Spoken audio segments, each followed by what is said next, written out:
7th Standard, Term 2, Unit 1, Supplementary. Alice in Wonderland.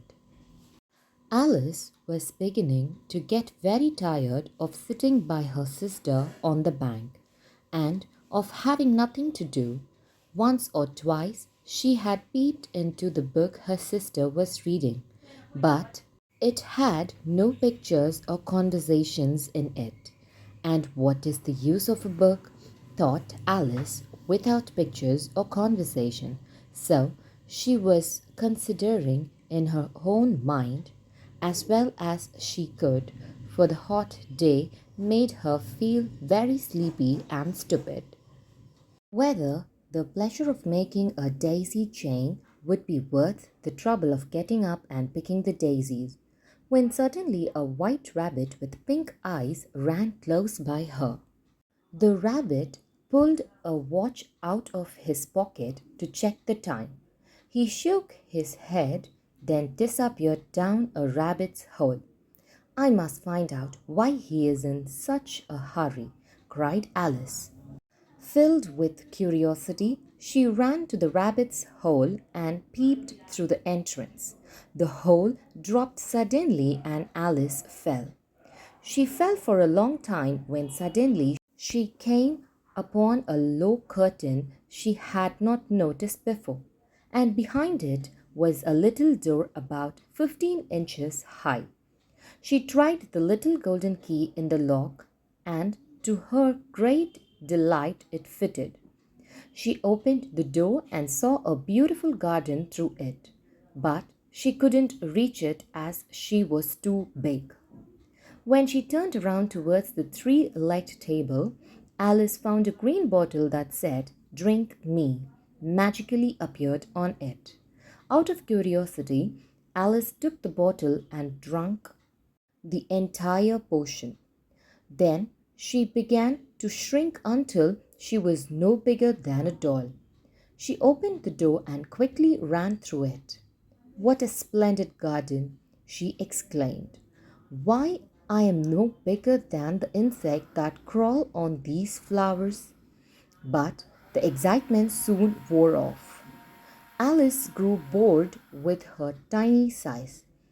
"I want to be big again," she shouted. Her shouts startled the white rabbit, who ran past her again. Mistaking her for his maid, he ordered, "Go to my cottage and fetch my gloves and fan." Alice was confused by the rabbit's behavior. "Maybe I'll find something at the cottage to help me find my way out," she said hopefully.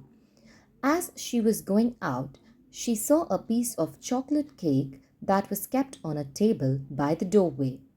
Next to the cake was a note that read, "Eat me. I am so hungry," Alice said as she ate the cake. Suddenly, she felt strange and realized, "Oh no, I've grown larger than this house," she cried. "Get out of my way, you're blocking the door," shouted the white rabbit. Alice managed to pick up his fan. Immediately, she began to shrink. But little did she know it was a magical fan which made her small again.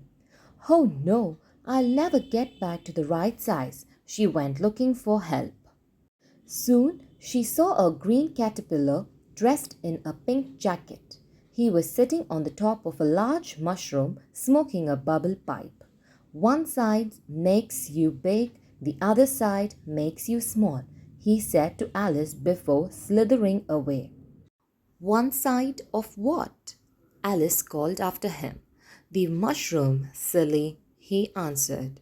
Alice ate a piece of the mushroom. "Thank goodness I'm growing," she cried. "But which way do I go?" "That path leads to the Mad Hatter. The other way leads to Le March Hare," said a voice. Alice turned to find a smiling Cheshire cat in a tree. "I'll see you later at the Queen's croquet game," he said before disappearing. There was a table set out under a tree in front of the house, and the March Hare and the Hatter were having tea at it. A dormouse was sitting between them, fast asleep, and the other two were using it as a cushion, resting their elbows on it and talking over its head. Very uncomfortable for the dormouse, thought Alice.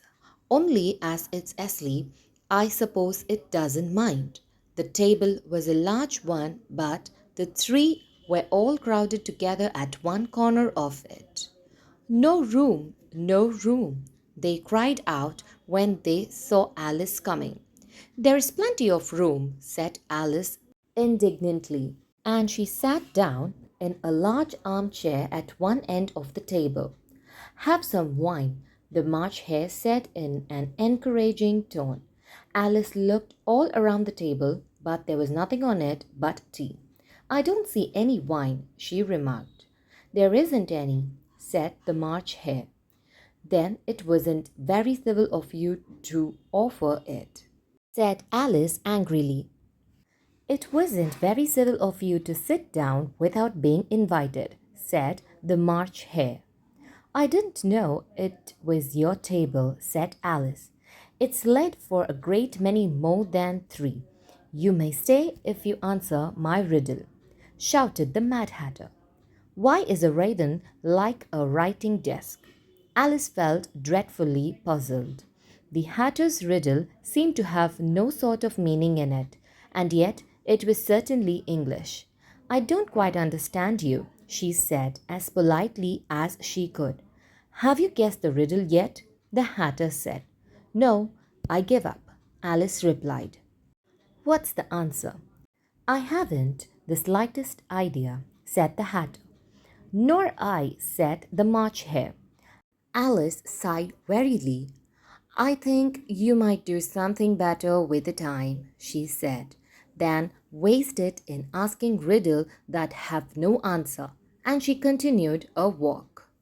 Suddenly, she found herself in the middle of a field where the Queen of Hearts was playing croquet.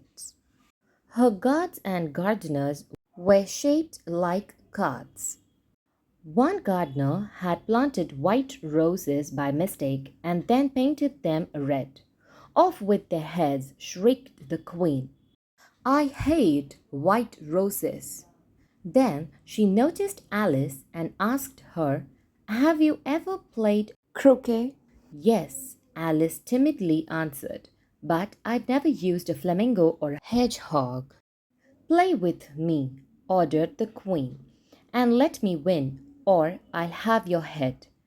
Alice tried her best to play well, but she had trouble with her flamingo. Off with her head, cried the queen.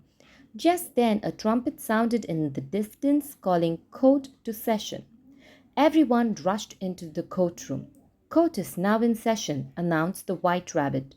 Will Alice please come to the stand? Alice took the stand and looked at the jury box, where the March Hare and the Mad Hatter were making noise. The Dormouse slept and the Cheshire Cat smiled at her. What's going on? Asked Alice. You are guilty of stealing the delicious heart-shaped tarts, accused the Queen. And now you must be punished. Off with the head! Off with the head! Yelled the Queen. How silly, replied Alice. I did not have the slightest idea what you were talking about. I was only playing croquet. Alice felt someone touch her shoulder. Wake up. You've been sleeping for too long, said her sister softly. I had a strange dream, said Alice. She told her sister about the White Rabbit, the Mad Tea Party, the Queen of Hearts, and the trial. But her sister wasn't paying attention. You're reading again, mumbled Alice. As she stretched, Alice saw a little white rabbit with pink eyes scurry behind a tree.